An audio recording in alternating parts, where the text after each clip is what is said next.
السلام عليكم، اخوكم مؤمن يرحب بكم في فاصل الثلاثاء. نص الاسبوع بقى بصراحه بحس ان انا عايز افصل كده في نص الاسبوع ده بفيلم حلو يخرجني من ملل الشغل او الدوام، يعني ما اقدرش استنى لغايه يوم الخميس عشان اكسر الروتين الوظيفي. فبلاش بقى قهوه عشان السهر، ونجيب كوبايه شاي كده بالنعناع ونصلي بينا على النبي ونبدا فيلمنا. اول حاجه هنتكلم عليها هي فكره الفيلم. فيلمنا النهارده هو فيلم نوك ات ذا كابن. فكره الفيلم هي عباره عن نهايه العالم، ولكن بطريقه مختلفه تماما عن كل الافلام اللي شفناها قبل كده. وان نهاية العالم هنا المربوطة بحياة شخص واحد فقط. كفاية عليكم كده بقى، ويلا نشوف قصة الفيلم. قصة الفيلم بيبدأ فيلمنا برحلة أجازة كده بين إيريك وأندرو وبنوتة كده متبنيينها اسمها وين، البارعة جدا في اصطياد الحشرات، واللي نفسها لما تكبر تبقى عالمة حيوانات قسم حشرات. وفي أثناء أجازتهم كده واستجمامهم بقى وكده في كوخ الخشب بتاعهم كده وسط الغابة والأشجار، حل عليهم 4 أشخاص. الشخص الأول هو ليونارد، مدرس الصبح وبالليل جرسون في مطعم. والشخص التاني هي صابرينا، ممرضة في مستشفى. والشخص التالت هو ريدموند، شغال في شركة الغاز الطبيعي قسم الأمن والسلامة، اللي حياته يا عيني كانت مأساوية قوي، بداية من ضرب أبوه ليل نهار حتى الخناقات والجرايم والسجن. والشخص الرابع والأخير هي أدريان، طباخة في مطعم كده وأم الطفل، شخصية مرتبكة كده ومهزوزة وخوافة شوية لكنها طيبة وحنونة جدا. طيب، مالهم بقى الشخصيات الأربعة دولت؟ الشخصيات الأربعة دول بيخبطوا على الباب باحترام وبأدب كده، وطبعا إيريك وأندرو رفضوا دخولهم، ولكن بدأ الأربعة في التسلل من كل حتة كده في الكوخ بتاعهم. وبعد شوية مقاومة من إيريك وأندرو، القطرة طبعا بتغلب الشجاعة، قدروا الأربعة في ربط أندرو وإيريك والسيطرة على الكوخ. وهنا بيبدأ قصة الفيلم بقى. الشخصيات الأربعة دول قطعوا كل المسافة دي من بيوتهم وسابوا عيلتهم عشان وصرفوا كل ما يملكوا تقريبا بسبب نهاية العالم، لأنهم شافوا الأربعة في نفس الوقت رؤية بنهاية العالم تدريجيا على 4 مراحل، وهما كالآتي. المرحلة الأولى وهي الطوفان. الطوفان هيغرق كل المدن والمحيطات وهتتمدد موجاتها لو تغطي الأرض وتسحب كل حاجة للمية. والمرحلة التانية وهي تفشي الوباء أو الطاعون، يعني زي الكورونا كده، بلا طبعا علاج، فالناس كتير هتموت بالذات الأطفال أكتر. تالت مرحلة وهي ستسقط السماء بكل ما عليها وتتحطم على الأرض كقطع الزجاج وستحترق الأرض تماما. ورابع مرحلة طبعا الأخيرة مش محتاج نقولها، وهي نهاية العالم تماما. طيب، والحل ايه بقى بالنسبة لل4 أشخاص دولت؟ الحل لعدم وقوع كل ده وهي التضحية. ان حد من التلاتة دولت سواء اندرو او ايريك او وين يضحوا بنفسهم عشان العالم يعيش. ويستمر طبعا التلاتة يقالوا عليهم مجانين بقى، ايه التخلف ده وايه الجنان ده، وانهم محتاجين مصحة نفسية، او ان في منظمة مزيفة ضحكت على عقول ال4 اشخاص دولت وهم وخيلتهم كل التخيلات دي. ولكن ال4 اشخاص دولت كانوا مؤمنين جدا بالرؤية بتاعتهم، ومؤمنين جدا ان هم حراس العالم، ولو جه وقت التضحية واندرو او ايريك او وين ما ضحوش بنفسهم، هيضطر واحد من الاربعة دولت يضحي هو بنفسه مكانه، لحد ما اندرو وايريك يعيدوا تفكير تاني لما يشوفوا مراحل النهاية بتبدأ مرحلة ورا التانية. وحان وقت التضحية الأولى، وطبعا أندرو وإيريك رافضين كل الهبل ده ومستخفين جدا باللي بيحصل ومعتبرين نفسهم إن هو مخطوفين أصلا، وإن دول شوية ناس مجنونة أو متخلفة قدامهم. فللأسف لازم يكون في دور ريدموند أول ضحية، وكأنها إمهال النهاية وقت للتفكير. وللأسف بيموت ريدموند أمام الجميع ويشوفوا في التلفزيون أول مرحلة، وهي طوفان تسونامي بيبدأ وبيهد الشواطئ كلها والبيوت، وما زال في الزحف في التلفزيون. ولكن إيريك وأندرو بيزيفوا كل ده على إنه بقى شغل أفتر إفكتس أو فوتوشوب، وإن دي البرامج مسجلينها، أو إن أصلا العلماء كانوا متنبئين بالموضوع ده من مدة أساسا، فكل ده تحصيل حاصل. وإن الأشخاص أو الشخصيات الأربعة دولت منظمة ذكية جدا اختارت الوقت المناسب في المكان المناسب في التلفزيون، وان غرضهم ان اللي قدامهم يأذي نفسه بنفسه، كأنها لذة كده انك تأذي نفسك بنفسك قدامه يعني.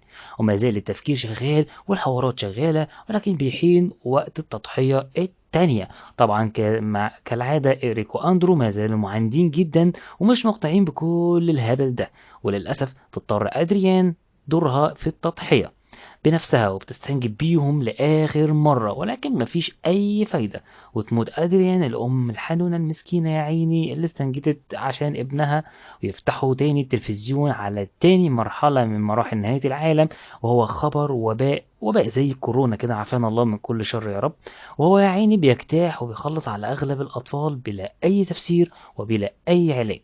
واضح يا جماعة إن الموضوع فعلا شكله كده بجد، وفي محاولة لهروب إيريك بيقاوم ليونارد عشان يشتتهم، ويهرب أندرو عشان يجيب المسدس بتاعه من العربية، وتهرب منه صابرينا طبعا عشان خايفة هي ممرضة، وبيرجع البيت ويوقف ليونارد، ولكن تهجم عليهم صابرينا اللي خوفا على نهاية العالم مرضتش تهرب وتنفي بجلدها بما انها ممرضة، فروحها هي روح انقاذ الناس وبس، ولكن تاخد طلقة يا عيني وتروح مننا. ودي كده كانت التضحية التالتة. وإيريك نفسه هو اللي بقى بيفتح التلفزيون لأنه شبه اقتنع بالموضوع أكتر من أندرو، ويلاقوا فعلا إن المرحلة التالتة بدأت، وهي سقوط الطائرات وأي حاجة في السماء وبتنفجر بكل ما فيها في مشاهد مأساوية جدا، وطبعا كالعادة بلا أي تفسير من العلماء او من الناس او من اي حد. وبيحذرهم ليونارد ان خلاص ما فاضلش غير مرحله اخيره، وساعتها هتعيشوا انتوا التلاته لوحدكم في عالم مليان بالحرايق وبالموت وبالخراب وبالدمار. تلاته بس هما اللي هيعيشوا في العالم ده كله وسط 7 مليار ضحيه واكتر كمان.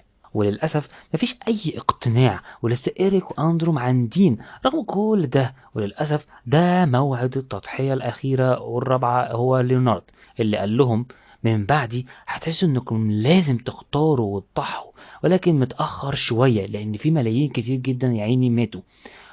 ويجيب ليوناردو السكينة ويخلص على نفسه. وقتها بيحس أندرو وإيريك بالخطر فعلا حواليهم واقعيا، ويشوفوا واقعيا سقوط الطائرات حواليهم، وإن الغابة فعلا بدأت تتحرق حواليهم.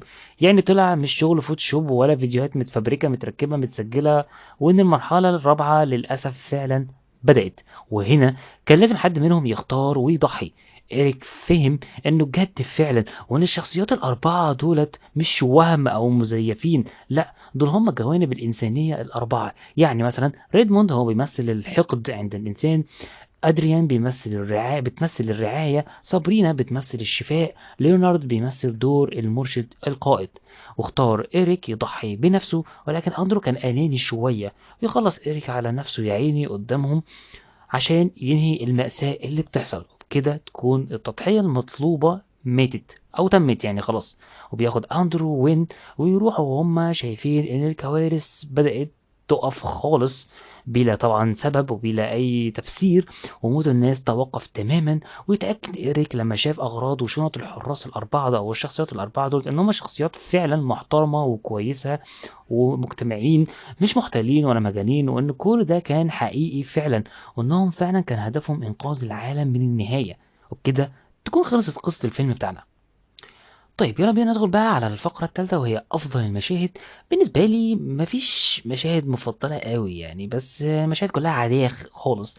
ما فهمش حاجة تدهشك أو ما فيهمش حاجة تدهشك أو تبهرك أو تشد انتباهك قوي يعني.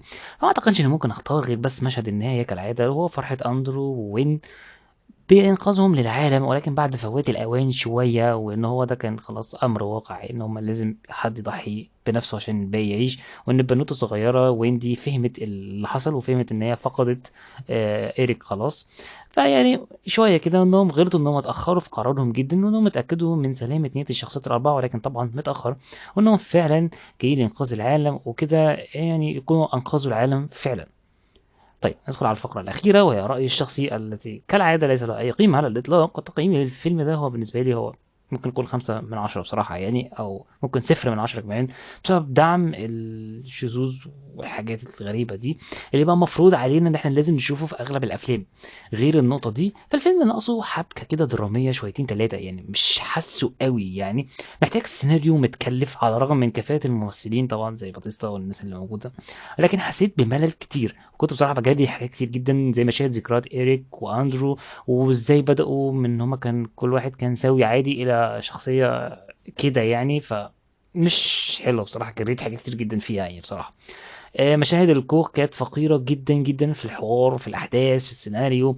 فبالتالي يعني فيلم ما رشحوش ليوم الخميس تماما نهائي ولا لأي يوم أساسا يعني. وكانت يعني ساعة ونص يعني لحد ما مقبولة، 5 من 10 زي ما قلنا يعني. وكده ينتهي فاصل الثلاثاء اللي هو مش قوي يعني، بس يلا أوكي. أشوفكم في سهرة هلا بالخميس إن شاء الله، ويا ريت ترشحوا لنا أفلام نتفرج عليها ونلخصها مع بعض كده بإذن الله. أخوكم مؤمن، مع السلامة.